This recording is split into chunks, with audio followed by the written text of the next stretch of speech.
عزیزان گرامی وقار، اسلامی نیا سال شروع ہو چکا ہے۔ آج پہلا دن گزرا اور وہ بہار کی موسم جس میں اہل سنت و جماعت کا یہ السلام علیکم ناظرین، جیسا کہ آپ سماعت کر رہے ہیں کہ سلمان ازری صاحب بہت ہی پیارا بیان فرما رہے ہیں۔ آپ اور ہمیں چاہیے کہ ان کی بتائی ہوئی بات پر عمل کریں اور اس ویڈیو کو پورا دیکھیں اور آگے اپنے دوستوں تک شیئر کریں تاکہ انہیں بھی کچھ دین کی باتیں حاصل ہو۔ اب پہلے آپ ویڈیو دیکھیے۔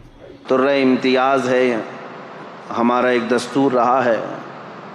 محرم کے ان دنوں میں ہم اپنے اسلاف کی قربانیوں کو یاد کرتے ہیں،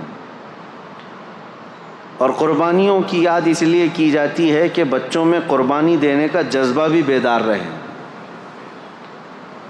دنیا بزدلوں کی کہانی سناتی ہے، لیکن ہم اہل محبت الحمدللہ مجاہدین کی کہانیاں سناتے ہیں۔ ہمارے ہر بچے کو ہم کربلا کی داستان سناتے ہیں، اس لیے نہیں کہ وہ سینہ ٹھوکے، سینہ مارے، ماتم کرے اور روئے دھوئے بس اسی پر ختم کرے، نہیں۔ حسین اعظم کی داستان کربلا ہم اس لیے سناتے ہیں کہ بجھا ہوا دل بھی ہو تو وہ زندہ میدان میں آ جائے، وہ مجاہد بن جائے۔ اللہ کریم ہمارے ان اسلاف کی قربانیوں کے صدقے ہم سب کو اس دین اسلام کا مجاہد بنائے۔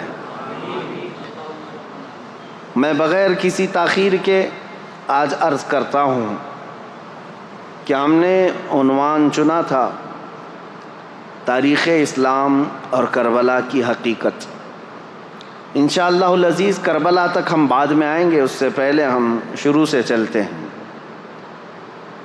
دین اسلام کس کو کہتے ہیں اور اسلام ہی کیوں، اور اسلام کے متعلق جو اعتراضات لوگوں کے، کفار و مشرکین کے چھوڑے ہوئے ہیں، شکوک و شبہات ہیں، اس پر ہم تھوڑی سی بات کر لیں گے۔ اس کے بعد پھر یہ اسلام کا سفر جو چلا ہے، اس سفر کو ہم لے کر کے چلیں گے کربلا کے میدان تک انشاءاللہ العزیز۔ میں اپنے مطالعے اور اپنے علم کی روشنی میں جتنا ہو سکے حتی الامکان تاریخ کے سچائیوں کو آپ کے سامنے رکھنے کی کوشش کروں گا۔ اس کی وجہ بھی یہ ہے کہ محرم کے ان 10 روزہ مجالس کے بہانے ہماری نئی جنریشن الحمدللہ وہ تاریخ اسلام سے واقف ہو جائے۔ ہر ایک کو ہونا یہی چاہیے کہ اس کو اپنے دین کی تاریخ معلوم ہو۔ ابھی تمہارا برتھ ڈے جس طرح سے یاد ہے، تمہیں نیند میں اٹھا کر کے بھی پوچھیں تو آپ کو پتہ ہے کہ تمہارا ڈیٹ آف برتھ کیا ہے، اس لیے کہ ہر سال مناتے ہو یا اپنی پیدائش کی تاریخ ہر کوئی یاد رکھتا ہے۔ میرے عزیزو، یہ تو پرانی چیز ہے، جب تم پیدا ہوئے تھے زمانہ گزر چکا ہے، اب تو تم جوان ہوئے اور کچھ تو بوڑھے ہو گئے، لیکن ان کو ڈیٹ آف برتھ یاد ہے۔ اس کی وجہ یہی ہے کہ تم اپنی پرانی چیز کو یاد رکھنا چاہتے ہو، جس طرح تمہیں اپنے جنم دن یاد ہے۔ یہ خود کی زندگی کے بارے میں جس طرح معلوم ہے، اسلام کی نشو و نما، اس کی تاریخ ابتدا سے لے کر اب تک ہر ایک کو معلوم ہونا چاہیے، تاکہ کفار و مشرکین اور ملحدین جو اب زمانے میں آ رہے ہیں، ایتھیسٹ، ان کے چھوڑے ہوئے اعتراضات سے تمہارے دل میں شک و شبہ پیدا نہیں ہونا چاہیے۔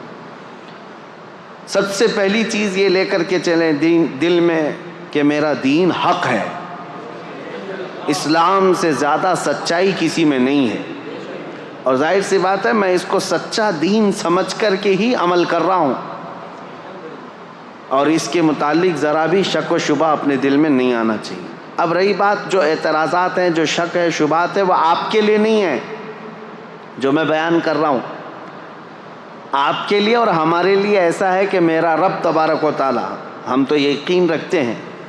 ابھی رات کے 10 بجنے کو جا رہے ہیں، رات کے 10 بجنے کو جا رہے ہیں، تو رات باہر کیا ہوگا؟ اندھیرا ہی ہوگا۔ باہر کیا ہوگا؟ اندھیرا ہی ہوگا۔ سورج کے نکلنے میں ابھی کافی ٹائم باقی، ہو سکتا ہے ابھی 8-10 گھنٹے، 12 گھنٹے، ابھی تقریباً 8 گھنٹے کے بعد ہو سکتا ہے سورج نکلے، لیکن بحیثیت مسلمان ہمارا عقیدہ یہ ہے کہ مولا تبارک و تعالیٰ اگر چاہے تو ابھی 1 منٹ میں نہیں 1 سیکنڈ میں سورج کو پھر سے طلوع کر سکتا ہے۔ یہ ایمان کی مضبوطی، یہ یقین کے ساتھ ہم ہیں۔ یہ عقیدہ میں آپ کے لیے نہیں بیان کر رہا ہوں، اسلام کے متعلق ان ظالم کتوں کے لیے جو ہمہ وقت اسلام کے خلاف بھونکتے رہتے ہیں یا پھر شکوک و شبہات ڈالتے رہتے ہیں میڈیا میں بیٹھ کر کے یا پھر ہمارے ماحول میں، اور سیدھا سادہ مسلمان یہ سوچنے لگتا ہے کیا ایسا بھی ہے میرے دین میں؟ اسی لیے میرے عزیزو، ان کی جانب سے 1000 شک و شبہات آئیں، لیکن تمہارا دین حق ہے، اس پر تمہیں یقین کامل ہونا چاہیے، اس وقت تک تم مومن نہیں ہو۔ یہ تو چند ٹکے کے خریدے ہوئے لوگ ہیں جو آج سوالات کر کر کے تمہارے دلوں میں شک پیدا کرتے ہوں۔ کل کو اگر دجال تمہارے سامنے آئے اور وہ یہ کہے میں خدا ہوں، تم کہو گے نہیں تم خدا نہیں ہو سکتے، تم سے سوال کرے گا پھر خدا کون ہے؟ تم کہو گے خدا وہ ہے جو آسمان سے بارش نازل کرتا ہے۔ وہ کہے گا کہ ابھی میں بارش برسا کر کے دکھاتا ہوں، بارش برسائے گا۔ تمہاری دلیل تو ختم ہو گئی نا۔ تم کیا دعویٰ کیے تھے کہ اللہ وہ ہے جو آسمان سے بارش نازل کرتا ہے، فوراً اس نے بارش برسا کر کے دکھا دیا۔ ہو سکتا ہے اس کے بعد بھی تم انکار کر دو کہ نہیں میں نہیں مانتا اس چیز کو۔ پھر وہ پوچھے گا پھر خدا کس کو مانتے ہو تم؟ تم کہو گے میں خدا اس کو مانتا ہوں جو موت بھی دیتا ہے اور حیات بھی دیتا ہے۔ وہ دجال اپنے سامنے ہی ایک آدمی کو مار ڈالے گا اور پھر مرے ہوئے آدمی کو دوبارہ زندہ کر کے کھڑا کرے گا، کہا لو میں نے کر دیا۔ تمہارا دعویٰ تو یہی تھا کہ خدا وہ ہے جو زندگی دیتا ہے اور موت دیتا ہے، میں نے تو دے دیا، تمہارے آنکھوں کے سامنے دیا ہے۔ عزیزان گرامی وقار، اس سے بھی بڑی بڑی چیزیں وہ کر کے دکھائے گا۔ تو اب اس وقت تمہارا کیا ہونا چاہیے؟ یہ حدیث پاک میں میرے آقا صلی اللہ تعالیٰ علیہ وسلم نے پہلے ہی بیان فرما دیا، یہ ساری نشانیاں بتاتی۔ یہ آج چند ٹکوں کے خریدے ہوئے لوگوں کے چھوڑے ہوئے اعتراضات پر تم ڈاواں ڈول ہو جاتے ہو۔ تمہارا ایمان تو اتنا مضبوط ہونا چاہیے کہ میری آنکھوں کے سامنے بھی اگر کوئی بارش نازل کر کے دکھا دے، مرے ہوئے کو زندہ کر کے دکھا دے، تب بھی میں اس کو خدا تسلیم نہیں کر سکتا، میرا خدا تو صرف اللہ رب العالمین ہے۔ اتنا یقین رکھو کہ ظاہری حالات دیکھ کر کے تمہیں ڈاواں ڈول نہیں ہونا ہے، ورنہ ہزاروں کی تعداد میں صرف دجال کے پیچھے ہی کافر ہو جائیں گے۔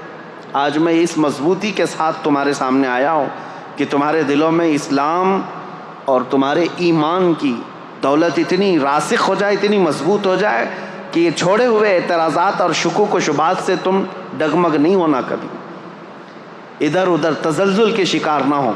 سب سے پہلی چیز، اسلام کی تاریخ پر ہم آج گفتگو کر رہے ہیں، تو اسلام ایک دین کیا ہوتا ہے؟ فطرت ہے انسان کے اندر، وہ کسی نہ کسی دین سے وابستہ ہے۔ یہ جو ایتھیسٹ اپنے آپ کو کہتے ہیں نا، ہم کسی بھی دین کو نہیں مانتے، ہم کسی بھی دین کو نہیں مانتے۔ کچھ لوگ ہیں ایتھیسٹ جن کو ہم ملحد کہتے ہیں، اور ہندی میں جو ہے ناستک کہتے ہیں، جو کسی خدا کو نہیں مانتے، کسی دھرم کو نہیں مانتے۔ میں چیلنج کے ساتھ کہتا ہوں کہ وہ ثابت کر کے دکھائے، دنیا میں جی کر کے دکھائے کہ وہ کسی بھی دین پر نہیں چلتا۔ اس کا چلنا پھرنا اٹھنا بیٹھنا کچھ نہ کچھ قوانین ایسے ہیں جو کسی نہ کسی دین سے ملتے جلتے ہیں۔ خود سے کچھ نہیں کرتا، کسی دین سے ہی لیا ہوا ہے، بس یہ ہے کہ گالیاں دیتا ہے دین کو لیکن عمل کرتا ہے۔ کوئی انسان دھرتی پر ایسا نہیں ہے جس کے دل کے اندر فطرت میں یہ نہ ہو کہ وہ کسی نہ کسی دین سے تعلق رکھتا ہے۔ دین سے تعلق رکھنا یہ انسان کی فطرت میں شامل ہے، پیدائشی ہے۔ اور سب سے پہلا دین جو اس دھرتی پر آیا ہے وہ وہی ہوگا جو پہلے انسان کے ساتھ آیا ہوگا۔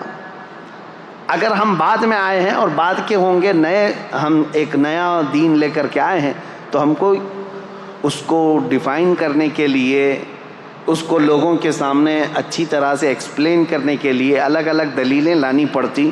ہم تو کہہ رہے ہیں روئے زمین پر پہلا انسان جو آیا، وہ جو دین لے کر کے آیا تھا وہ دین اسلام ہی تھا، وہ دین اسلام۔ اب اسلام کا سفر اس دن سے چل رہا ہے جس دن انسان نے دھرتی پر قدم رکھا ہے. سیدنا آدم علی نبینا علیہ الصلاۃ والتسلیم. دین ایک ہے, عقیدہ ایک ہے. 1,24,000 کم و بیش نبی اس دنیا میں آئے, سب کا عقیدہ ایک, دین ایک. بس شریعتیں بدلتی رہیں گی, لا چینج ہوتے رہیں. لا کے چینج ہونے سے پورے دین اور عقیدے کے چینج ہونا یہ ضروری نہیں ہوتا. آدم علیہ السلام کا عقیدہ کیا تھا؟ اللہ ایک ہے. نوح علیہ السلام کا عقیدہ کیا تھا؟ اللہ. ابراہیم علیہ السلام, اسماعیل علیہ السلام کا عقیدہ کیا تھا؟ اللہ. سب نبیوں کا عقیدے میں کوئی فرق نہیں ہے. عقیدے میں کوئی فرق نہیں. سارے نبیوں کا عقیدہ تھا فرشتے موجود ہیں. سارے نبیوں کا ایمان تھا, عقیدہ تھا کہ قیامت کا دن قائم ہونے والا ہے. آخرت پر سب ان معاملات میں کوئی فرق نہیں. دین اسلام کی جو بنیاد ہے وہ آدم علیہ السلام سے ہے. اب لا جو ہیں, لا کہتے ہیں قوانین انسانوں کے جیسے جیسے بدلتے جاتے ہیں حالات, قانون بدلتے جاتے ہیں.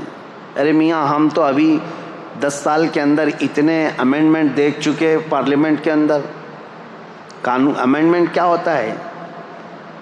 یہ سنشودھن جو ابھی لا کر کے پوری ہندوستان کو نچایا گیا کہ ہم اس میں ترمیم لا رہے ہیں. ترمیم کہتے ہیں قانون جو پہلے سے بنا ہوا ہے اس میں رد و بدل کیا جاتا ہے. پہلے یہ تھا, اب یہ ہے. یہ ہر ملک میں ہر پارلیمنٹ میں ہوتا ہے. چند سالوں کے بعد انسانوں کے یہ جو بل پاس ہوتے ہیں کیا ہوتے ہیں؟ لا تو پہلے سے یہاں پر بنے ہوئے 1950 سے ہمارے ملک میں, لیکن ابھی بھی ہر سال پارلیمنٹ میں کوئی بل پاس ہوتا ہے, کوئی نیا قانون آتا ہے. پہلے ٹیکس الگ تھا, اب ٹیکس الگ ہو گیا. یہ جو لا چینج ہوتے جاتے ہیں اس سے کیا یہ فرق پڑتا ہے کہ پہلے آپ ہندوستانی تھے اب ہندوستانی نہیں ہیں؟ فرق پڑتا ہے؟ نہیں فرق پڑتا ہے. آپ جس دیش کے رہنے والے تھے وہ کل بھی تھے آج بھی ہیں. لا آپ کے چینج ہوتے رہے ہیں. اسی طرح میرے عزیزو بنیاد اسلام کی وہی ہے جو آدم علیہ السلام لے کر کے آئے تھے, لیکن ہر زمانے میں انسانوں کی ضرورت کے اعتبار سے ان کے لا چینج ہوتے رہے. آدم علیہ السلام کی شریعت میں کچھ مسئلے الگ تھے, نوح علیہ السلام کی شریعت میں کچھ مسئلے الگ تھے, لیکن کسی بھی نبی کی شریعت میں یہ نہیں تھا کہ تم گائے کی پوجا کر سکتے ہو, تم بندر کی پوجا کر سکتے ہو. پھر کسی نبی کے اس میں آ گیا ہو کہ نہیں یہ فلاں کی پوجا کر سکتے ہو. نہیں, آدم علیہ السلام سے لے کر میرے نبی تک عبادت صرف اللہ رب العالمین کی, ایک خدا کی عبادت ہوتی رہی, اس میں کوئی فرق نہیں. تو اب میں تاریخ اسلام جو بتا رہا ہوں تو فخر سے کہو میرا دین وہی ہے جو دنیا کی شروع سے لے کر آج تک موجود ہے. جس دن آدم علیہ السلام روئے زمین پر آئے اسی دن اسلام بھی ساتھ میں آیا ہے. اسلام اسی دن ساتھ میں آیا. اب یہاں پر باتیں آتی ہیں کہ وہ دھرم بہت پرانا ہے, یہ دھرم بہت پرانا ہے, ان کو تو یہ تک پتہ ہی نہیں ہے. کبھی کہتے ہیں 50 لاکھ سال پرانا ہے, کبھی کہتے ہیں کوئی 40 لاکھ سال پرانا ہے. یہ اٹکل پچو ہے. دنیا 1 لاکھ سال پرانی ہے یا نہیں یہ ثابت نہیں کر پائیں گے. دنیا کو قائم ہوئے یعنی آدم علیہ السلام کو اس روئے زمین پر آئے ہوئے اور اب تک کتنا سال گزرا, یہ اب تک یہ بتا نہ سکیں گے کہ 1 لاکھ سال گزرے ہیں کہ 2 لاکھ. لیکن اٹکل پچو مارے جاتے ہیں کہ ہمارا جو ماننے والا عقیدہ ہے یہ 50 لاکھ پرانا ہے. 50 لاکھ بولو, خیالی تو ہے پورا دھرم, تو 50 لاکھ بولو, 50 کروڑ بولو, سب چلے گا, کوئی مسئلہ ہی نہیں ہے, کیونکہ کہانی ہے, جتنا بھی بول لو چلے گا. ریئلٹی کیا ہے, حقیقت کیا ہے, تو پھر آپ کو ہم تاریخ کے حساب سے بتائیں گے میرا دین اس دن سے ہے جس دن آدم علیہ السلام زمین پر تشریف لائے. اب ان کے متعلق ایسا نہیں ہے کہ صرف دین اسلام ہی بولتا ہے. عیسائیوں کی کتابوں میں بھی آدم علیہ السلام کا ذکر ہے, یہودیوں کی کتابوں میں بھی آدم علیہ السلام کا ذکر ہے. یہ دنیا کے بڑے بڑے جو مذاہب مانے جاتے ہیں, دین مانے جاتے ہیں, ان سب میں بھی آدم علیہ السلام کا ذکر موجود ہے, اس کا انکار نہیں کر سکتے. آج دنیا میں جتنے ریلیجینز پائے جاتے ہیں, یہ میری اسپیشل اسٹڈی رہی ہے پہلے, یہ اور بات ہے کہ تقریباً اب کتابوں سے پڑھنے سے تعلق ختم ہو کر کے بھی 10-12 سال گزر گئے، لیکن ہماری اسپیشل اسٹڈی اسی پر ہوتی تھی، تقابل ادیان، دنیا کے جو بڑے بڑے دین ہیں ان کی خصوصیت کیا ہے، ان کے اندر موجود کیا کیا ہے۔ اس طرح سے اگر میں فرق کر کے بتاؤں تو سب سے زیادہ میجورٹی میں، اگر پوری دنیا میں 100 دین پائے جا رہے ہیں، 100 دین اگر پائے جا رہے ہیں تو اس میں سے 85 سے 90 دین صرف ہندوستان میں ہیں، باقی پوری دنیا میں، یعنی پرسنٹیج کے اعتبار سے سب سے زیادہ الگ الگ دھرم کو ماننے والے یہ صرف بر صغیر میں پائے جاتے ہیں، باقی پوری دنیا ایک طرح ہے، الگ ہے۔ پورے چائنا کا پہلے سے جو دین رہا تھا، کنفوشیوس وہاں پر ایک بہت پرانا دین، عیسیٰ علیہ السلام سے 700 سال پہلے، پھر بدھزم، یہ بھی حضرت عیسیٰ علیہ السلام سے تقریباً 700-800 سال پہلے سے، اور اس کے بعد افریقہ کے کالے لوگوں میں بت پرستی تھی، وثنیہ اس کو کہتے ہیں، ان کے بھی الگ الگ نام ہیں، ان کے ہاں ایک الگ دین پایا جاتا تھا، اور پھر اس کے علاوہ عیسائیوں کا ایک اپنا دین ہے، مذہب ہے، اور پھر یہودیوں کا ایک الگ، جیوز کہلاتے ہیں۔ اس طرح سے یہ پوری دنیا کے ہو گئے، اور پھر ہم ہندوستان میں آتے ہیں تو ہندو، جن کے دھرم کا اصل شبد جو ہے سناتن ہے، ہندو قوم کو یہ کہتے ہیں، حالانکہ ان کے دھرم کا نام نہیں ہے۔ اب اس میں بھی بہت سارے الگ شعبے ہیں۔ جین یہ کہتے ہیں کہ ہم ہندو نہیں ہیں، سناتنی نہیں ہیں۔ سناتن میں بھی جو ہے آریہ سماج ایک الگ ہے، وہ کچھ کتابوں کو نہیں مانتے، یہ کچھ کتابوں کو نہیں مانتے، ان میں فرق ہے الگ الگ۔ لیکن بہرحال ایک تاریخ میں آپ کو بتا رہا ہوں ان ادیان کی، یہ اس لیے میں بتا رہا ہوں کہ ان میں سے ہر ایک کا دعویٰ ہے کہ ہم اسلام سے پرانے ہیں، اس لیے مجھے بتانا پڑ رہا ہے۔ یہودی جیوز یہ کہتے ہیں کہ ہم تو بہت پرانے ہیں، ابراہیم خلیل اللہ علیہ الصلاۃ والتسلیم کے بیٹے حضرت اسحاق علیہ السلام سے لے کر کے یعقوب علیہ السلام کے 12 بیٹے تھے، ان میں بڑے بیٹے کا نام یہودا تھا، وہاں سے یہودی ہیں، ان کی اپنی ایک تاریخ ہے۔ کرسچین جو ہیں عیسائی، یہ حضرت عیسیٰ علیہ السلام کے پیروکار ہیں، دنیا میں آج ان کی سب سے زیادہ تعداد مانی جاتی ہے، میجورٹی ہے۔ اور اس کے علاوہ جو سناتنی ہیں، آریہ سماج ہیں، یہ تو تاریخ بتاتے بھی نہیں، یہ یہودی تو تاریخ بتاتے ہیں کہ عیسیٰ علیہ السلام سے اتنے سال پہلے کے تھے۔ بدھزم کے جو لوگ ہیں، بدھسٹ، ان کے بھی یہاں تاریخ ہے، گوتم بدھ کے پیدائش کی تاریخ یا ان کے زمانے سے وہ لوگ ہیں۔ اور جو چائنا میں کنفوشیوس تھے، ان کی بھی ایک تاریخ ہے، یہ سب کی ایک تاریخ ہے، لیکن ہندوؤں کے ہاں سیدھے 50 لاکھ سال پہلے کی تاریخ ہے۔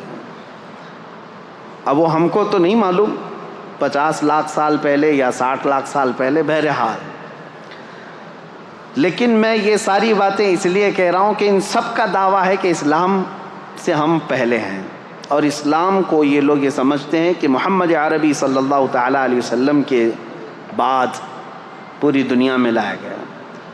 دیکھیں، استعمال کے طور پر ہم یہ بات کہتے ہیں، نبی کریم صلی اللہ تعالیٰ علیہ وسلم نے یقیناً اسلام کو پوری دنیا میں پھیلایا، بلکہ یہ حقیقی رسول میرے آقا صلی اللہ تعالیٰ علیہ وسلم اسلام کے خاتم ہیں، آخری رسول ہیں۔ دین حضور پر آ کر کمپلیٹ ہو گیا، لیکن دین اسلام کا لفظ قرآن پاک میں موجود ہے۔ حضرت موسیٰ علیہ السلام نے بھی فرمایا، جن کی ترجمانی اللہ تبارک و تعالیٰ نے قرآن میں فرمایا ہے کہ موسیٰ علیہ السلام نے فرمایا وَأَنَا أَوَّلُ الْمُسْلِمِينَ، میں سب سے پہلا مسلمان ہوں گا۔ اسلام کا لفظ جو ہے حضرت موسیٰ علیہ السلام سے ہے، حضرت ابراہیم علیہ السلام سے، کئی نبیوں سے یہ ہے۔ تو اسلام جو ہے آدم علیہ السلام سے چلا ہے عقیدے کے اعتبار سے۔ اب ہم جس اسلام کی بات کر رہے ہیں پوری دنیا میں، یہ لوگ جس کو اسلام ٹارگٹ پر رکھتے ہیں، وہ ہمارا یہی دین ہے جو میرے آقا صلی اللہ تعالیٰ علیہ وسلم پر آ کر کمپلیٹ ہو گیا۔ اب کمپلیٹ جس کے ساتھ ہوا ہے یقیناً وہ ہمارے رسول ہیں. میرے آقا صلی اللہ تعالیٰ علیہ وسلم آخری رسول ہیں, ہمارے آقا و مولا, بلکہ کل کائنات کے وہ مرجع اور محور ہیں. یہ سب عقیدہ ہمارا ہے. اب سوال یہ ہوتا ہے کہ جب ہم یہ تاریخ بتاتے ہیں تو ان کو سوال کرنے کا پہلے ہی حق نہیں ہونا چاہیے جو یہ کہتے ہیں اسلام کو ہی کیوں فالو کریں.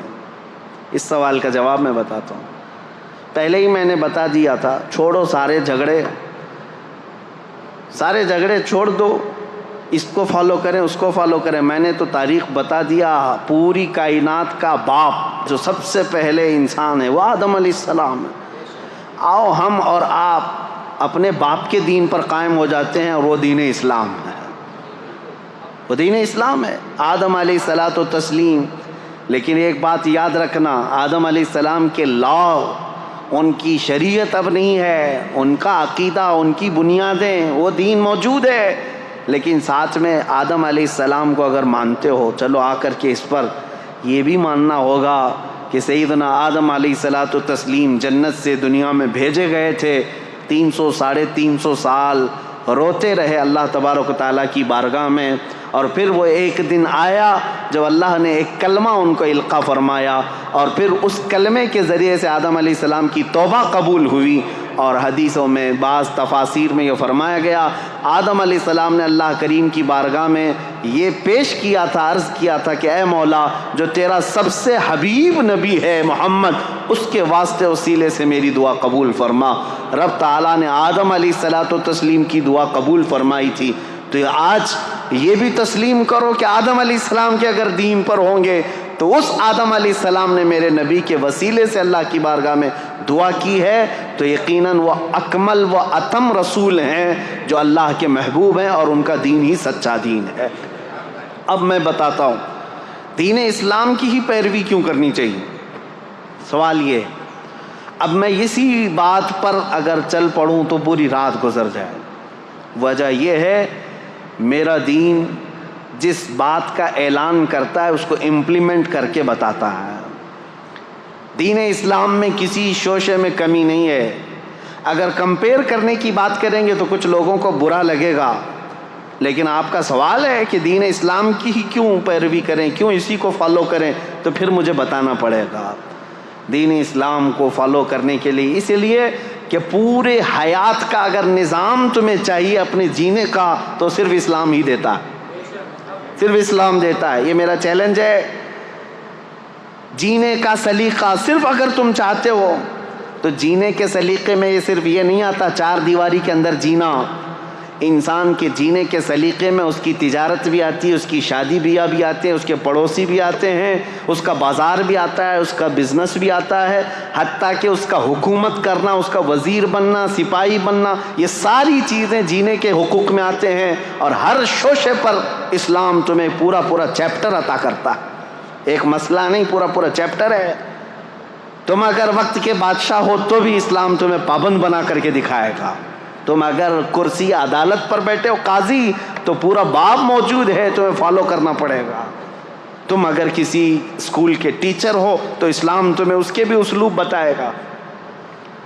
آج میرے عزیزو میں آپ کو بتاؤں, 1400 سال پہلے جب لا تھے ہی نہیں, بادشاہوں کے رول چلتے تھے, بادشاہوں کے قانون چلتے تھے.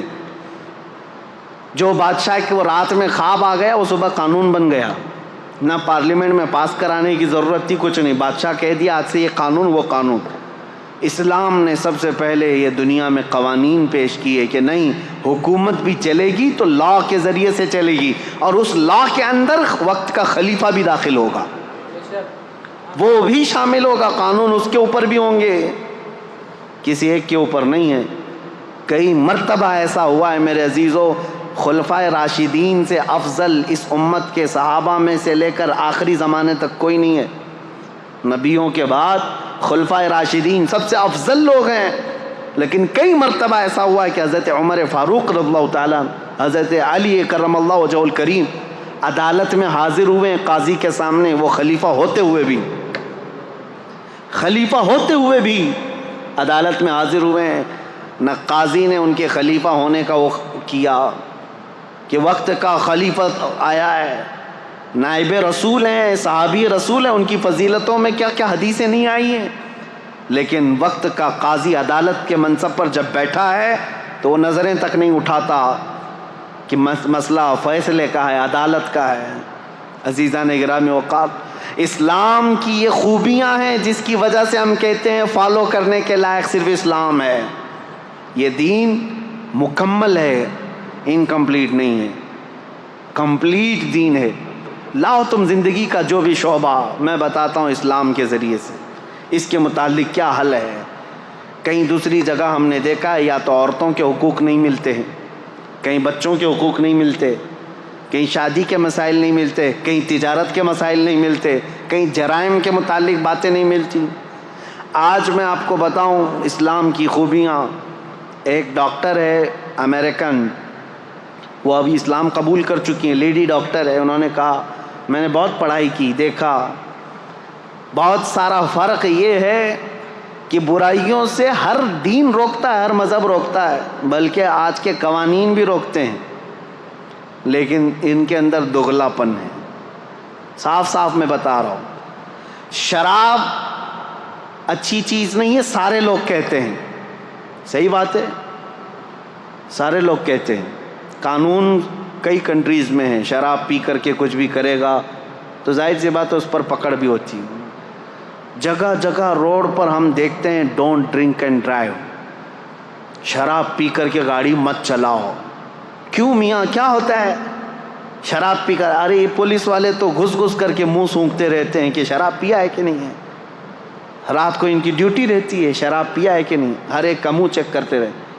کیوں؟ قانون کے خلاف ہے، اور گاڑی اگر چلا رہا ہے شراب پی کر کے ٹھوکے گا، کسی کو مارے گا، خود بھی مرے گا، دوسرے کی بھی جان کو خطرے میں ڈالے گا۔ یہی مسائل ہے نا۔ ہم سوال یہ کرتے ہیں جب یہ اتنی خطرناک چیز ہے کہ کبھی بھی ایکسیڈنٹ کرتا ہے آدمی، کبھی بھی ایکسیڈنٹ کرتا ہے، کسی کو مار سکتا ہے، بلکہ پی کر کے جائے اور سیف ڈرائیونگ کر کے بھی جائے تو جا کے گھر میں بیوی کو تو مارتا ہی ہے، گھر میں پتہ نہیں کیا کیا کرتا ہے۔ کہاں یہ تو ہوتا ہے۔ ہم نے کہا یہ سب لکھ کر کے لگاتے آپ ہو، ڈونٹ ڈرنک اینڈ ڈرائیو، لیکن ہمیں یہ بتاؤ کہ اس کو پینے کی جگہ کہاں ہوتی ہے اور اس کو پلانے والے کو لائسنس کون دیتا ہے؟ کوئی ایک بھی شراب کی دکان کیا حکومت کی پرمیشن کے بغیر علل اعلان چلائے جا سکتی ہے؟ نہیں۔ میاں ایک طرف تم خود ہی لائسنس بانٹتے ہو کہ شراب بیچو، اور اس کے بعد پھر لوگوں کو پابندی بھی لگاتے ہو پینا نہیں۔ یہ دغلا پن، اس کو ایک امریکن ڈاکٹر نے کہا میں نے دنیا بھر میں یہ دیکھا، اب آؤ اسلام میں۔ میرے آقا صلی اللہ تعالیٰ علیہ وسلم نے جب شراب کی حرمت کا حکم فرمایا کہ شراب حرام ہو گئی تو ایک قبیلہ حضور کے پاس آیا تھا، انہوں نے پوچھا اے اللہ کے نبی صلی اللہ علیہ وسلم آپ ہمیں کن کن چیزوں سے روکتے ہیں؟ میرے آقا صلی اللہ تعالیٰ علیہ وسلم نے 4 چیزوں سے ان کو منع کیا تھا۔ وہ 4 چیزیں کیا تھیں بتاؤں میں آپ کو؟ یہ صحیح حدیث ہے، بخاری شریف میں موجود ہے۔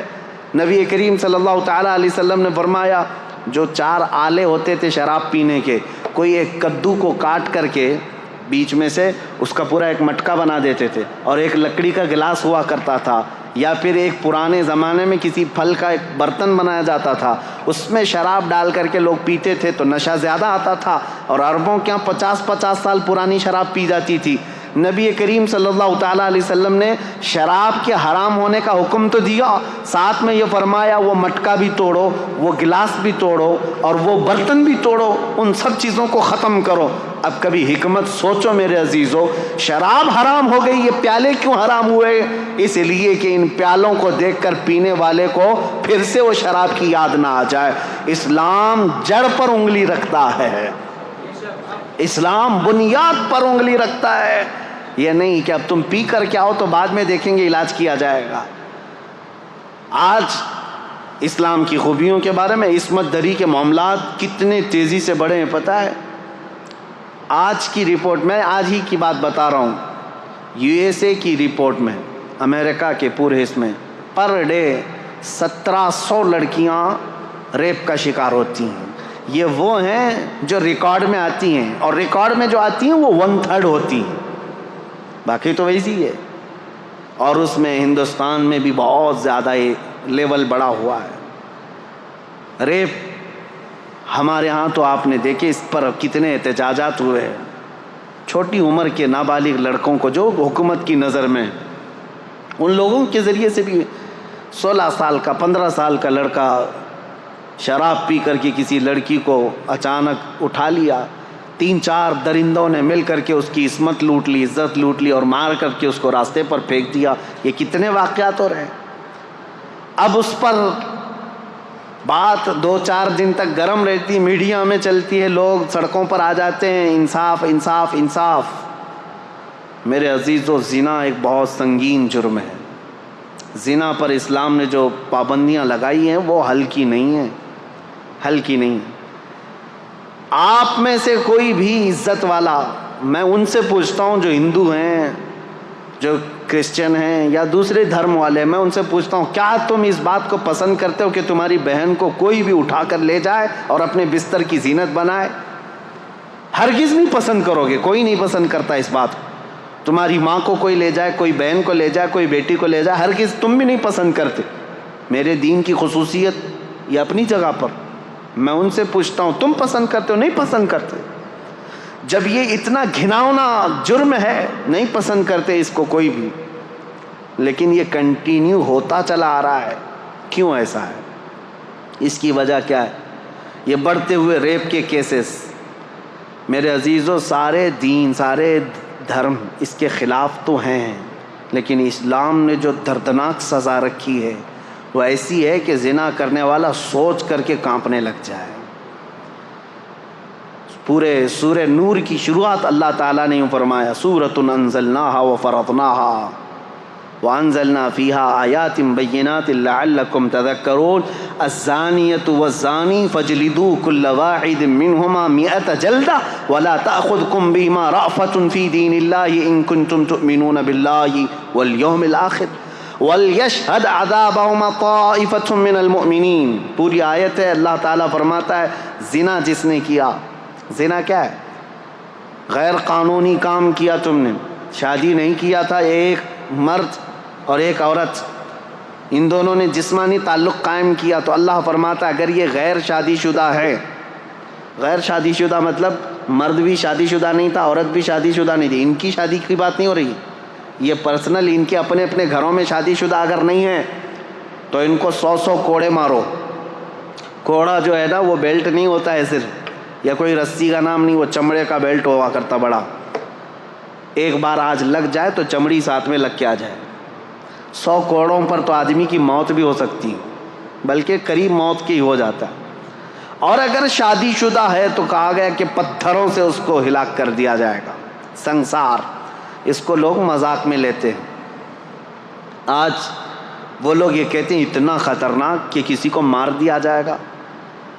ہم نے ان سے پوچھا جن کی بیٹیوں کا ریپ ہوا ہے، ان سے پوچھو، معلوم کرو، تو وہ کہتے ہیں نہیں، جو ریپسٹ ہے وہ اگر ہمارے ہاتھ میں آ جائے تو اس کو جلا دیں، اس کو کاٹ دیں، اس کو مار دیں گے ہم۔ یہی فرق ہے تمہارے میں۔ اسلام ہر بیٹی کو اپنی بیٹی کی عزت دیتا ہے۔ ریپسٹ کو یہ جو دردناک سزا دی گئی، زانی کو، قرآن کی ترتیب سنیے، صرف اتنا ہی نہیں ہے کہ ان کو رجم کیا جائے گا یا کوڑے مارے جائیں گے، بلکہ اللہ تعالیٰ فرماتا ہے وَلَا تَأْخُذْكُمْ بِمَا رَأْفَةٌ فِي دِينِ اللَّهِ، ان دونوں کے بارے میں اللہ کے دین میں کے معاملات میں ذرا برابر بھی نرمی مت کرنا، اللہ کا حکم ہے یہ۔ اور پھر اس کے آگے تیسرا حکم یہ ہے وَلْيَشْهَدْ عَذَابَهُمَا طَائِفَةٌ مِّنَ الْمُؤْمِنِينَ، ایسا نہیں کہ تنہائی میں کہیں کسی روم میں لے جا کر کے مار دو ان دونوں کو۔ اللہ فرما رہا ہے ان کی سزا پر سارے مومنوں کو جمع کرو، سب کے سامنے سزا ہوگی۔ یہ سزا اتنی دردناک ہوتی ہے میرے عزیزوں کہ انسان سوچنے سے بھی کانپنے لگ جاتا ہے۔ یہی تو وجہ تھی کہ اسلام نے جڑ پر پابندی لگائی۔ اب میں آپ کو بتاتا ہوں یہ بڑا گناہ ہے، بڑی سزا ہے، وہاں تک پہنچے ہی کیوں؟ ہم سزا دیں ہی کیوں اتنی بڑی؟ اور یہ آدمی وہاں تک جائے ہی کیوں؟ زنا ہوتا ہی کیوں ہے؟ زنا تک پہنچتا ہی کیوں ہے؟ اس کے لیے اب میں اسلام کی خصوصیت بتاتا ہوں۔ سوال یہی تھا نا کہ اسلام کو ہی کیوں فالو کریں، سوال یہی ہے نا اسلام کی پیروی کیوں کریں۔ اب سنو، تم تو اب زنا کے بعد ہو سکتا ہے قانون لگاؤ گے، ریپسٹ کے لیے یہ ہے 10 سال کی سزا، 18 سال کی سزا، کسی کے ہاں 14 سال کی سزا، نابالغ بچی کے ساتھ ہو جائے تو اس کو عمر قید کی سزا۔ سزاؤں کا نفاذ یہ تو بعد میں ہوگا، اور تم تو یہ پہلے سے سوچ رہے ہو یہ کر کے آئے گا تب یہ سزا ہوگی۔ اسلام کیا کہتا ہے؟ وَقُلْ لِلْمُؤْمِنِينَ يَغُضُّوا مِنْ أَبْصَارِهِمْ، اے محبوب اپنے غلاموں سے فرما دیں اپنی نگاہیں نیچی رکھیں۔ زنا تک جاتے ہی کیوں؟ وَلَا تَقْرَبُوا الزِّنَا إِنَّهُ كَانَ فَاحِشَةً، اللہ فرماتا ہے زنا کے قریب بھی مت جاؤ، وہ بہت بڑی بے حیائی۔ اور رب تعالیٰ نے صرف مومن مردوں سے نہیں فرمایا، وَقُلْ لِلْمُؤْمِنَاتِ يَغْضُضْنَ مِنْ أَبْصَارِهِنَّ وَيَحْفَظْنَ فُرُوجَهُنَّ، اور اے محبوب مومنہ عورتوں سے بھی کہہ دیں وہ اپنی آنکھیں نیچی رکھیں، اپنی شرمگاہوں کی حفاظت کریں۔ وَلَا يُبْدِينَ زِينَتَهُنَّ، اے محبوب ان سے کہہ دیں اپنی مومنہ عورتوں سے، امتیوں سے، کہ وہ اپنی زینت کا اظہار نہ کریں۔ یہ قرآن کا حکم ہے۔ عورت اپنی زینت کا اظہار کس کے پاس کر سکتی؟ الا لبعولتہن، اپنے شوہروں کے پاس، او آبائہن، اپنے باپ کے پاس۔ یہ جن لوگوں کا ذکر آیا ہے قرآن میں ان کے سامنے، اپنے بیٹوں کے سامنے، اپنے بھانجوں کے سامنے، اپنے بھتیجوں کے سامنے، بس ان کے علاوہ کسی کے سامنے عورت اپنی زینت کا اظہار نہ کرے۔ اب مجھے بتاؤ اسلام نے کہاں روک لگائی ہے؟ جہاں سے شروعات ہوتی ہے، النظرۃ سہم من سہام الشیطان۔ اے نوجوانوں توجہ سے سن لو، میرے آقا صلی اللہ علیہ وسلم نے فرمایا نظر جو ہے شیطان کے تیروں میں سے ایک تیر ہے۔ نظر سے شروعات ہوتی ہے، نظریں دو چار ہوئیں، اس کے بعد پھر جسم حرکت کیا، دل کے اندر وسوسے پیدا ہوئے اور اس گناہ کے ارتکاب کے لیے آدمی دوڑ پڑا، لیکن شروعات ان آنکھوں نے کی تھی اور قرآن نے وہیں پر پابندی لگائی تھی۔ یہ میرے دین کی خصوصیات ہے۔ تم پوچھتے ہو اسلام کو ہی فالو کیوں کرے؟ یہ جرائم کو، کرائم کو ایسے روکتا ہے جہاں سے اس کی شروعات ہوتی ہے۔ جہاں چشمہ پھوٹنے والا ہے وہیں پر بند باندھ دو، پانی بہہ جانے کے بعد گٹر بند کرنے سے کچھ نہیں ہونا۔ جہاں سے سوتا پھوٹا ہے اسی کو روکنا ہے۔ اسلام وہاں پر بند باندھتا ہے، نظروں کو نیچی رکھو۔ چوری پھر بھی گھٹتی نہیں آج، چوری کا آپ یہ دیکھیں ریشو تو کم نہیں ہوا ہے، بڑھتا ہی جا رہا ہے۔ چوروں سے کیسے چھٹکارا حاصل کریں؟ اسلام نے اس کے لیے بھی حل بتایا۔ چور جو چوری کرتا ہے ضرورت کے تحت ہوتا ہے، شروع میں ایسا ہی ہوتا ہے کہ اس کو غربت چوری پر لے آتی ہے، اس کی ضرورت جو ہے چوری پر لے آتی ہے، یا تو گھر میں کوئی چیز کی کمی۔ شروع کی بات، پیشہ ور چور کی بات الگ ہے، جس کا پیشہ بن گیا، عادت بن گئی، وہ بعد میں ہوتا ہے، لیکن سٹارٹنگ چور کیسے کرتا ہے؟ اس کی ضرورت اسے چوری پر لاتی ہے۔ اسلام نے اس کے لیے سب سے پہلے سزا مقرر نہیں فرمائی، بلکہ پہلے سارے مسلمانوں پر زکوٰۃ کا نظام نافذ کیا۔ زکوٰۃ کا نظام ایسا نافذ کیا، امپلیمنٹ کیا ہے کہ تم میں سے ہر کوئی اپنے مال کا 2.5% نکالے۔ اگر صحیح معنوں میں مسلمانوں کا مال جس طرح بیت المال میں جمع ہوتا تھا نکل جاتا، اور جو ضرورت مند ہوتا اس کے گھر پر یہ مال پہنچتا، تو چوری پر ہاتھ کاٹنے کی سزا ہے اسلام میں۔ ہاتھ کاٹنا بعد میں ہوتا، چوری کرنا بعد میں ہوتا، جب اس کی ضرورت پوری ہو رہی ہوتی تو چوری کا خیال بھی دل میں نہیں آتا۔ ابتدا یہاں سے آج یہ طوائف کے اڈے جو چلنے لگ گئے، ان کو بھی باضابطہ لائسنس ملتا ہے۔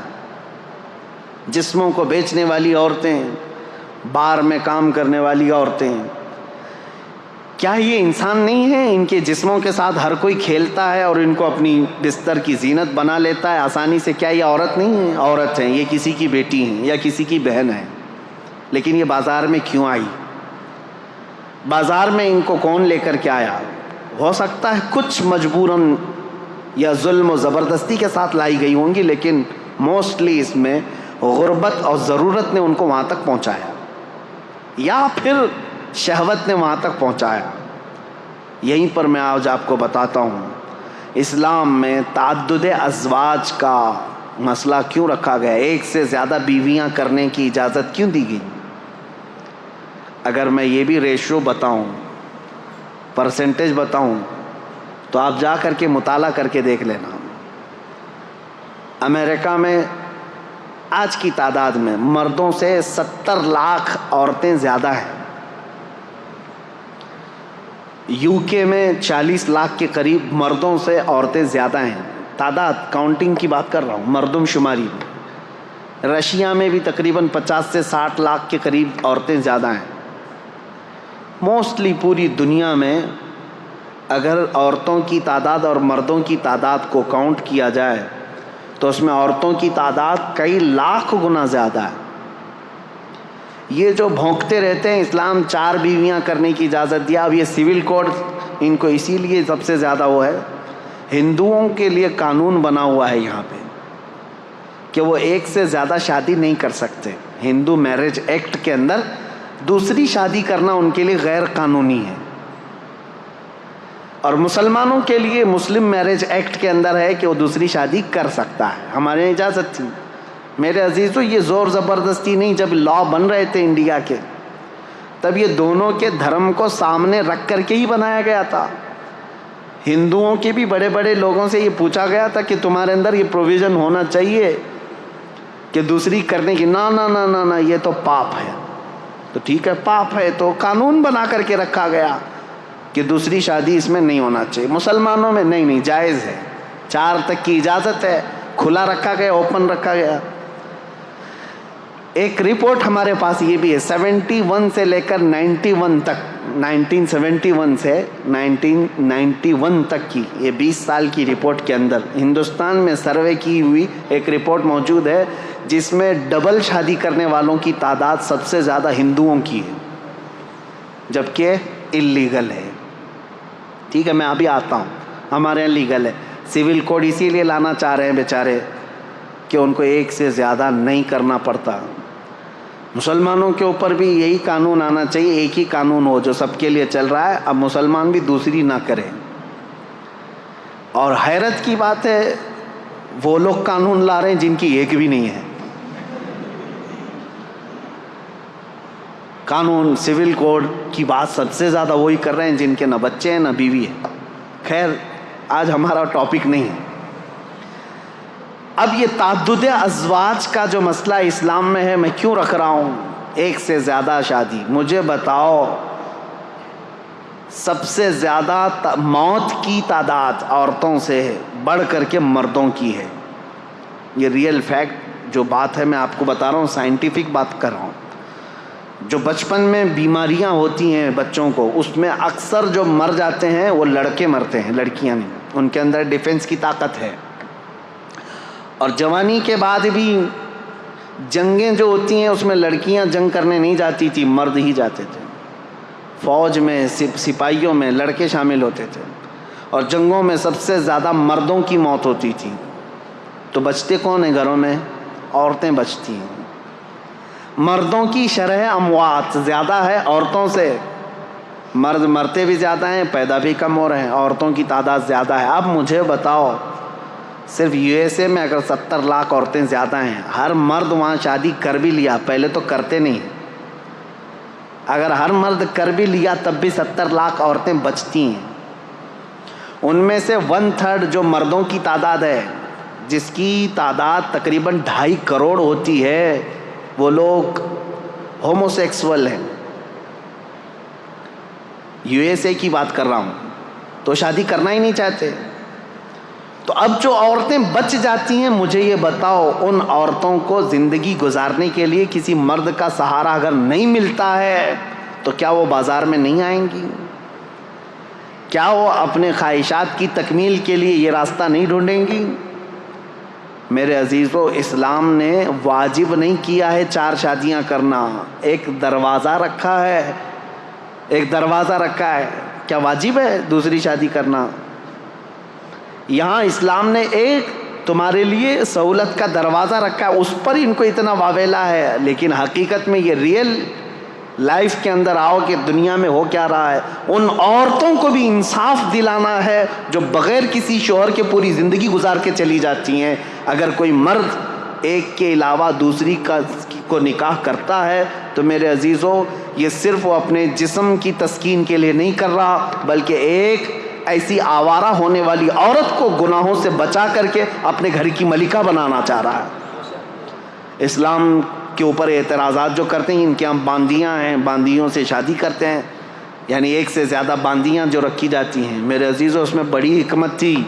پہلے جو ہے جنگوں میں جب ایک فوج کو دوسری فوج پر فتح حاصل ہوتی تو سامنے والوں کا سارا مال بھی لے آتے، وہاں کے جتنے قیدی ہوتے ان کو غلام بھی بنایا جاتا، اور ان کی جو عورتیں ہوتی تھیں وہ باندیاں بن جاتی تھیں، باندیاں بن کر کے سب کو بانٹ دی جاتی تھی. یہ اسلامی میں نہیں، پہلے کی ساری قومیں یہ کرتی تھیں، اور ان عورتوں کے ساتھ بدترین سلوک کیا جاتا تھا، بدترین سلوک. ان کو جانوروں کے ساتھ باندھا جاتا تھا، اور پھر جب خواہش ہوتی ان کے ساتھ جمع کرتا آدمی اور پھر ان کو وہاں باندھ کر کے رکھتا، باندیوں کو جو جنگوں میں حاصل کی ہوئی عورتیں ہوتی تھیں. یہ اسلام تھا. میرے آقا صلی اللہ تعالیٰ علیہ وسلم کے آخری الفاظ پتہ ہے؟ حضور کی وفات کے وقت سب سے آخری الفاظ دو ہی تھے، الصلاۃ و ملک یمین، نماز اور اپنے ماتحت رہنے والی باندیوں کا خیال کرو، غلاموں کا خیال کرو. میرے آقا صلی اللہ علیہ وسلم نے اس وقت فرمایا جب آپ کی روح رب اعلیٰ کی طرف جا رہی تھی. یہ باندیوں کے حقوق کیوں میرے آقا نے فرمایا کہ صرف یہ کام کاج کی مشینیں نہیں ہیں، ابھی اگر جنگوں کے بعد تمہارے ہاتھ آئی ہیں تو انہیں نکاح کرو اور ان کو اپنے گھر کی زینت بناؤ. وہ ملکہ بن کر کے رہی ہیں، ایک دو نہیں، ہزاروں تاریخ اسلام میں موجود ہیں جو صحابہ کے نکاح میں آئیں اور ان سے اولاد بھی ہوئیں، ان سے بڑے بڑے فقیہ اور محدث بھی پیدا ہوئے. ان عورتوں کو آوارہ ہونے سے اسلام نے بچایا. میرے عزیزوں میں کتنی باتیں عرض کروں، اسلام کی ہی پیروی کیوں کی جائے. یہ خوبیاں اگر میں بتاتا رہوں، یہ آپ کے لیے نہیں ہے، آپ آلریڈی اللہ تعالیٰ کی طرف سے ہدایت دیے ہوئے ہیں. اللہ تعالیٰ نے آپ کو اسلام پہلے سے دیا ہے، یہ اس کا شکر ہے. میں ان لوگوں سے پوچھ رہا ہوں، ان لوگوں سے کہہ رہا ہوں جو یہ کہتے ہیں اسلام کی ہی پیروی کیوں کریں، اس کے اندر کیا خصوصیت ہے، اسلام کو فالو کیوں کریں. ان کے لیے میں کہہ رہا ہوں اسلام پورا نظام حیات ہے، پوری زندگی کا دستور ہے. اور چیلنج ہے میرا ہی، کوئی بھی لے کر کے آ کر کے دکھائے، میں بتاؤں گا کہ انکمپلیٹ ہے تمہارے یہاں، انکمپلیٹ. کسی بھی دین میں جاؤ. ایک اور خاتون کی بات میں کرتا ہوں، رشیا کی ہے، وہ دین اسلام میں آئیں تو انہوں نے لکھا ہے، وہ بھی ایک خاتون ہے، نام میں نہیں جانتا یا یاد نہیں ہے ابھی مجھے نام. انہوں نے کہا کہ میں دین اسلام میں داخل ہوئی، لوگ یہ پوچھتے ہیں سبب کیا تھا. وہ کہتی ہیں کہ اس طرح سوال کرنا بھی میں اس کو غلط سمجھتی ہوں کہ اسلام کی اتنی بڑی عظمت کے لیے یہ سوال ہونا ہی نہیں چاہیے، کوئی اسلام میں آ رہا ہے تو کس وجہ سے آیا. وہ خاتون کہتی ہیں میری تو وجہ یہ تھی، سب سے بڑی وجہ کہ میں نے صرف اس دین میں دیکھا کہ بندہ بغیر کسی، جیسے پجاری کے، پادری کے، جیسا ان کے ہاں پورا تسلط قائم ہے، حکومت قائم ہے کہ ان کے علاوہ کچھ ہو نہیں سکتا، بابائیت، پاپائیت جس کو کہتے ہیں. وہ کہتی ہے صرف دین اسلام ایسا ہے جس میں بندہ تنہا بھی اگر چاہے تو اللہ سے قریب ہو جاتا ہے. اور خدا فرماتا ہے اے محبوب میرے بندے میرے بارے میں آپ سے سوال کرتے ہیں، اے رسول میرے بندے آپ سے میرے بارے میں سوال کرتے ہیں کہ ہمارا رب کہاں ہے. اے میرے محبوب ان کو جواب دیں کہ ہم ان کے شہرک سے زیادہ قریب ہیں. اللہ فرماتا ہے قرآن پاک میں بہت قریب ہوں تم سے. وہ خاتون کہتی ہے مجھے یہ فلسفہ اتنا اچھا لگا کہ بندہ یہاں پر آزاد ہے، جو جس طرح دوڑنا چاہے اپنے رب کے حضور ہو جا سکتا ہے. عیسائیت میں نہیں ہے. بہت ساری جگہوں پر ایسا ہے کہ پوجا بھی تم خود سے نہیں کر سکتے جب تک پجاری نہ آ جائے، پنڈت نہ آ جائے. ان کے بغیر اگر کیا تو پاپ کیا تم نے. اور عیسائیوں کے یہاں ایسا ہے کہ جو پادری ہے پاپ ہے، ان کے بھی لیول ہیں الگ الگ. وہ تمہیں عبادت کروائیں گے اور خدا کے قریب پہنچائیں گے، بلکہ پکا عیسائی بننے کے لیے بھی ایک طریقہ ہوتا ہے، ایک حوض ہوتا ہے پیلے رنگ کا، اس میں پانی ڈالا جاتا ہے اور بچے کو ڈبا کر کے اٹھایا جاتا ہے اور پھر کہا جاتا ہے آپ پکا ہو گیا کرسچن۔ پانی میں ڈبا کر کے اٹھا دیا گیا تو ہو گیا پکا ہو گیا۔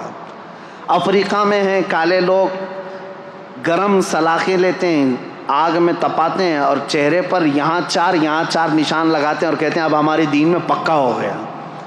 اور قرآن کہتا ہے صبغۃ اللہ ومن احسن من اللہ صبغہ، اللہ کا رنگ سب سے بہترین رنگ ہے، اس سے بہترین کوئی رنگ نہیں۔ پیلا پانی، لال پانی، ڈوب کر کے اٹھتے رہو۔ میرے عزیزو، یہ دین میں نہیں ہے۔ دین اسلام صرف عقیدے سے مضبوط ہوتا ہے۔ یہاں پر وہ نہیں رکھا گیا ہے کسی کی، وہ کیا کہتے ہیں، حاکمانہ تسلط۔ ابھی 2 دن پہلے کی بات ہے، ایک انجینئر صاحب سے ہماری ملاقات ہوئی، وہ گھر کے پلان دیتے ہیں۔ انہوں نے ہم سے کہا ایک پلان دیکھا، کہا حضرت یہ پورا واستو پرکار ہے، بالکل واستو پرکار ہے۔ ممبئی والوں کو واستو کا زیادہ لین دین نہیں ہے، کیونکہ آپ کے ہاں تو جگہ کی بڑی قلت ہے۔ بہت چھوٹی جگہ میں بھی آپ کو جہاں سے ملا دروازہ کھول لیا، لیکن ہمارے علاقے میں آپ جائیں بڑے چونچلے ہیں ان کے گھر بنانے کے، جگہ بڑی رہتی ہے، 30 بائی 40 کی جگہ ہے، 40 بائی 60 کی جگہ ہے، تو گھر بنانا ہے تو لے کے گھومتے رہتے ہیں۔ کچن کا دروازہ کہاں ہونا چاہیے، بیڈ روم کا کہاں ہونا چاہیے، ٹوائلٹ کہاں ہونا چاہیے، اور کبھی کبھار بنا لیتے ہیں اور کوئی واسطو والا جو آتا ہے وہ توڑوا دیتا ہے۔ یہاں پر بھی جن کے پاس زیادہ پیسے ہوں گے بلڈنگوں میں وہ کرتے ہوں گے۔ واستو پرکار یہ صحیح نہیں ہے، اس کا ایسا نہیں ہونا چاہیے، ویسا نہیں ہونا چاہیے۔ میں نے ان سے کہا کہ یہ واستو کا جو عقیدہ ہے، کہا گیا کہ ہاں اس طرح سے بنانے سے برکت زیادہ آئے گی، ٹھیک ہے۔ اسی انت وشواس میں لوگوں کو دھندا چل رہا ہے۔ میں ایک پوچھا ان سے سوال جو آپ کے پاس رکھنا چاہتا ہوں، کیسا بڑا گورکھ دھندا ہے۔ کہا بھائی ایک کتاب کیوں نہیں لکھ دیتے واستو کی؟ ہر جگہ جو نا یہ واستو کا جو ایکسپرٹ ہوتا ہے، پنڈت ہوتا ہے، اس کو بلانا ہی پڑتا ہے۔ ایک کتاب لکھ دو کہ یہ جگہ ہوگی تو ایسا بنا دیں گے، وہ جگہ ہوگی تو ایسے بنا دیں گے۔ وہ انجینئر صاحب ہنسنے لگے، کہا نہیں، ہر آدمی کا واستو الگ الگ ہوتا ہے۔ کیوں ہر ایک سے پیسہ لینا؟ ایک کتاب لکھ دیے تو ہو گیا، ختم، پھر کون آئے گا ہمارے پاس واسطو پوچھنے کے لیے؟ یہ سب چیزیں میرے عزیزو دین اسلام میں نہیں ہیں۔ ہمارا عقیدہ یہ ہے کہ اگر تمہیں اللہ کی ذات پر یقین و توکل ہے تو سنو، دروازہ تم شمال میں بناؤ، جنوب میں بناؤ، مشرق میں بناؤ، مغرب میں بناؤ، کہیں پر بھی بناؤ، بلکہ تمہارے گھر کے 70 دروازے بنا کر کے رکھ لو، کھڑکیاں ہر جگہ کھول لو، اگر میرا مولا نہ چاہے رزق کا ایک دانہ بھی تمہارے گھر کے اندر نہیں آ سکتا۔ ما یفتح اللہ للناس من رحمت فلا ممسک لہ وما یمسک فلا مرسل لہ، سورہ فاطر کی آیت ہے۔ اور پھر اللہ کی ذات پر توکل ہے، اور تم اگر کسی گھر کے اندر 70 دروازوں سے اندر بند ہو کر کے بھی بیٹھو، میرا مولا پہنچانا چاہے تو رزق وہاں پر بھی پہنچائے گا۔ یہ عقیدہ ایمان ہے، یہ عقیدہ اسلام ہے۔ یہ مت سوچو کہ ادھر دروازہ ہوگا تو یہاں سے جلدی رزق آئے گا، ادھر دروازہ ہوگا تو یہاں سے جلدی رزق آئے گا۔ عزیزان گرامی وقار، ہمارے ہاں ایسا نہیں ہے، ورنہ ہم تو جو ہے 12 فلور کی 14 فلور کی مسجد بناتے اور چھت پہ جا کے نماز پڑھتے، جلدی سے اوپر چلی جائے گی۔ ہمارا یہ عقیدہ نہیں ہے۔ ہم خاک پر بھی سجدہ کریں، دل اگر جھک گیا ہے تو مولا اس کو بھی قبول فرمائے، اور اگر تمہارا دل جھکتا نہیں، یقین نہیں ہے اللہ کی ذات پر، تو آسمانوں میں اڑ کر کے بھی پڑھو، تمہارے منہ پر مار دی جائے گی۔ یہ سمتیں، یہ جگہیں، اس کا تعلق نہیں ہے۔ اسلام کی خوبیاں یہی ہیں میرے عزیزو، ہم نے کسی کو باندھ کر کے نہیں رکھا۔ آپ مجھے یہ بتاؤ، سوال یہ سب سے پہلا میں نے اپنی تقریر میں سوال کیا کیا ہے، اسلام کو ہی کیوں فالو کرنا چاہیے؟ یہ سوال اگر غیروں کی طرف سے ہے، یعنی جو اسلام میں نہیں ہے، دلت لوگوں کو کرنا چاہیے یہ سوال، تو میں ان کو اچھی طرح سے بتاتا ہوں۔ جو آج ہمارے ہندوستان میں ایک طبقہ ہے، ہندوؤں میں کاسٹ کیے گئے ہیں، اور برہمن،